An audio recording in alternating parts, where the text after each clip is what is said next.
Nichukue nafasi hii pia kuwapongeza wote ambao tumeshiriki katika bonanza hili ambalo limeandaliwa na wenzetu wa Mkwakwani Fitness. Niwapongeze kwa kuitika mwito, kwa kuweza kuja kuwaunga mkono, kwa sababu kama wangeandaa bonanza alafu nyie wote msijitokeze, bonanza lisingefanikiwa.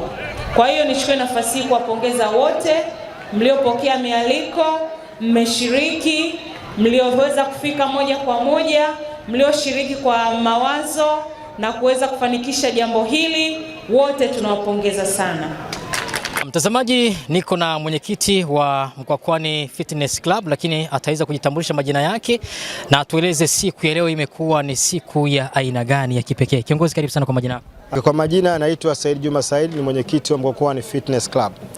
Awali yote, kwa dhati kwenye sakafu moyo wangu nimshukuru Mwenyezi Mungu mwingi wa rehema kwa kuweza kufanikisha jambo hili la leo. Jambo la leo ni jambo la kihistoria, hususan mimi binafsi kwa sababu ni awamu yangu ya kwanza kama mwenyekiti kukutana jambo kubwa kama hili na kukutana na ugeni mkubwa kama huu. Kwa hiyo sina budi kumshukuru Mwenyezi Mungu. Pili, niwashukuru wanachama wenzangu na viongozi wenzangu wote kwa jumla kwa support walionipa kama mwenyekiti wao. Pia nishukuru mmoja wa vilabu mkoa wa Tanga Taja kwa ushauri wao kwa kila hatua mpaka leo tumefanikisha jambo letu. Lakini zaidi na kipekee tuwashukuru wageni wetu wote kutoka ndani ya mkoa wa Tanga na nje ya mkoa wa Tanga, bila kusahau wadhamini wetu ambao wamefanikisha shughuli ya leo. Nini zaidi ambacho kimepelekea kuweza kuwashirikisha baadhi ya wanajoji kutoka katika mikoa tofauti tofauti?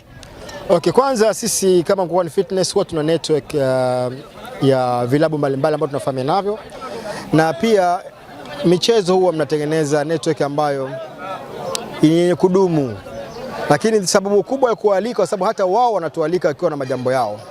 Kwa hiyo ni utaratibu wa vilabu hivi ya mwendo wa pole kualikana wanapokuwa na matukio wanayoyafanya. Kwa hiyo sisi kama Mkwakwani Fitness tunasema shughuli ni watu. Hatuwezi kuwa peke yetu kujifungia tufanye shughuli. Kwa hiyo lazima tualike watu ndani ya Tanga na nje ya Tanga waje kujumuika pamoja na sisi. Mmefanya, lakini kile ambacho mmekitegemea kimekuwa zaidi?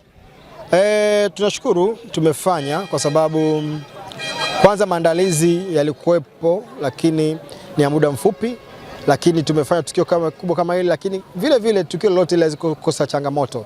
Tumezipokea kama tulivyoshauriwa na imani kila baada ya miezi 3 kwa sababu tunafanya bonanza lijalo litakuwa bora zaidi. Mikakati yenu zaidi kwa kumaliza? Mikakati yetu ni kuhakikisha yale yote ambayo tumekubaliana ndani ya klabu yetu na yale yote ambayo tunakubaliana ndani ya katiba yetu tunafuata, na mikakati mikubwa zaidi kujidumisha katika masuala mzima ya mazoezi ili kujikinga na maradhi ambayo yasiambukiza.